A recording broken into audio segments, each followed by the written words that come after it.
This is a response to a video called Best Reply to an Atheist. Don't be ignorant. This guy has a point.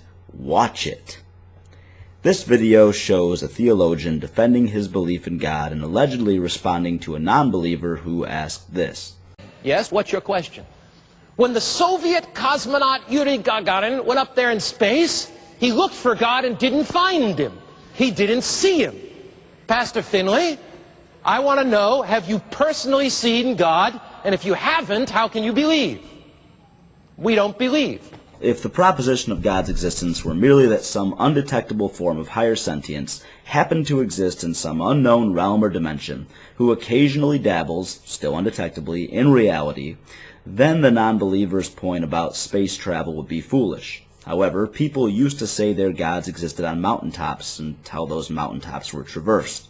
Then they claimed that their gods existed in the clouds until aircrafts could explore there.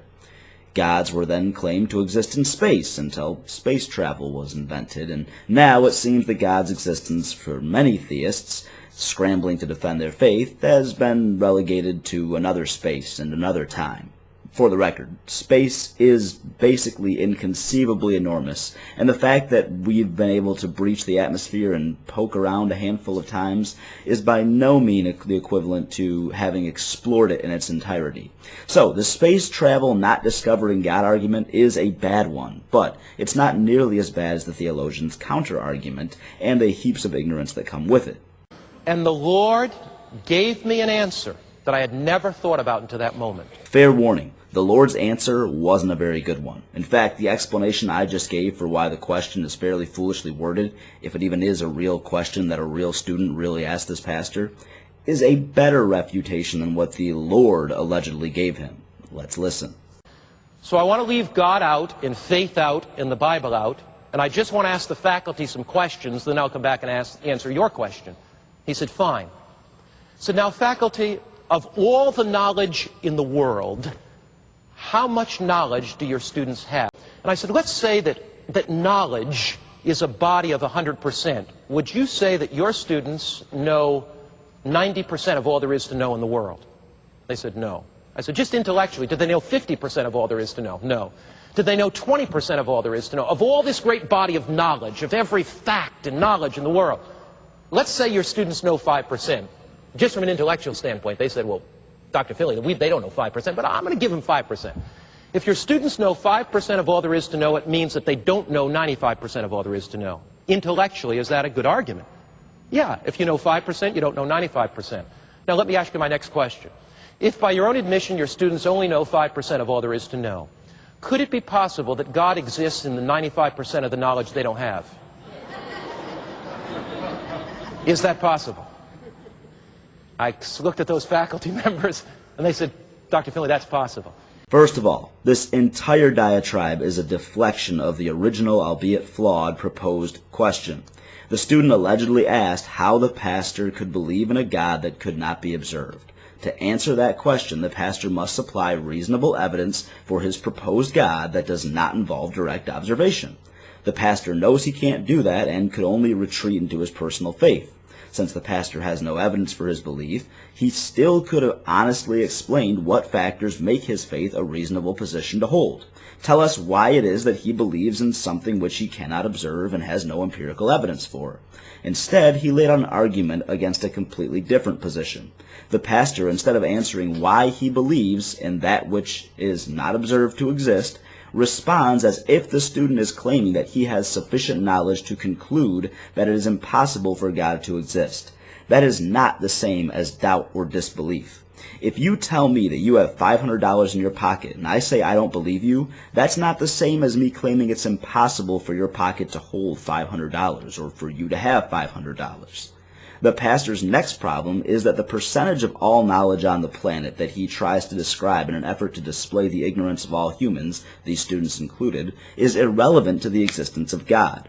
Whether or not a student knows the intricate history of pottery, the statistics of every professional basketball game ever played, or the themes and motifs of every American novel ever written, are all parts of the ever-expanding body of potential human knowledge. But the fact that those students don't and can't ever know a significant percentage of that knowledge shared by all humans has nothing to do with God, because God is a product of human imagination, not human knowledge. There is no more evidence for God's existence than there is for that of Peter Pan.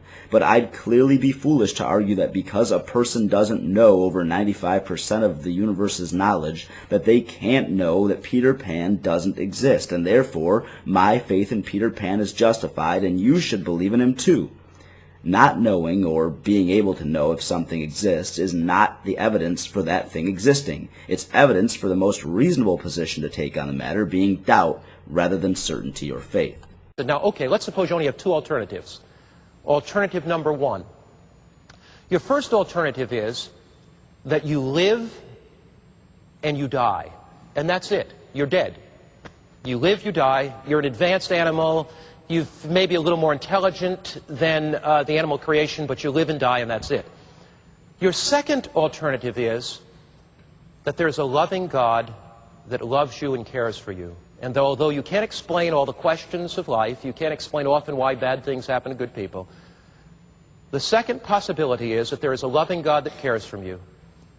And when ultimately you die, he has incredible happiness prepared for you from all eternity. Now, I'm not asking you to believe, I'm just asking you one of two questions. If you could choose one of those two, if they both were believable, and you could choose one of the two, to live, not understand pain, suffering, go through life alone, and die and have worms eat your body, or have a sense of your worth in the sight of a supreme being, and one day, if you die, know that you will live with him forever in eternity when our Lord comes again. If those were your only two choices, and if both were believable, which would you choose? It makes absolutely no difference which of your two hypothetical scenarios I would choose if both were believable, the latter of which, by the way, is not believable without evidence to support such a fantastic claim. I pose a question to the pastor or anyone who shares his position.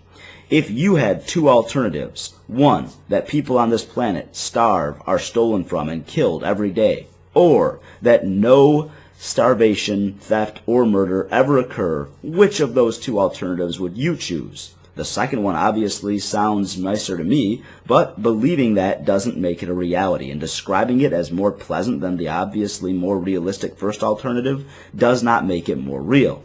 Then I said, look, first, you're not an atheist. Oh, now you really fucked up. Because an atheist says, I know God doesn't exist, but you say God may not exist in the knowledge I have, my 5%, but he may exist in the 95% of the knowledge I don't have. So you're not an atheist. At best, you're an agnostic. No, an atheist simply doesn't believe in the proposed existence of a god or gods. There are different degrees to which that disbelief expands, and there are different nuances of that position. But you, as do so many of you before, fail to understand that atheism and agnosticism are not mutually exclusive, any more than it's mutually exclusive for you to be white and male.